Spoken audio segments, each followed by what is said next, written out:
অত সস্তা না। হোন্ডা ছাড়া আমি ওই মেয়েকে ঘরেই তুলবো না। হোন্ডা আমার লাগবেই। আপনি বলি দিয়ে যান। ওই মিয়া, তুমি শ্বশুর বাড়ি হোন্ডা চাও কে? তোমার বাবার টাকা নাই? তোমার বাপ কিনে দিতে পারে না তোমার? মিয়া শ্বশুর বাড়ি থেকে হোন্ডা চাও, তোমার ক্ষমতা নাই। তাহা তো ভালোই শুনে ইনকাম করো, এটা কিকটা কে তুমি?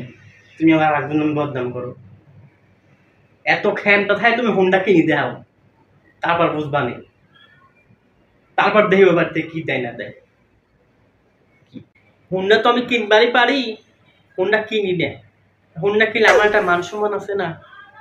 ওদের কাছে আমি ছোট হয়ে যাবো না? আমার বন্ধুদের বাড়ি থেকে, সবার শ্বশুর বাড়ি থেকে এখন আমার যদি হোন্ডা শ্বশুর বাড়ি থেকে আমি না পাই, তাহলে ওদের কাছে আমার মান সম্মান থাহে? বুঝতে হইবে না মনু? চাপাবাজ রে, ওরে অভিনয় রে তোর। ওরে চাপাবাজ, আরে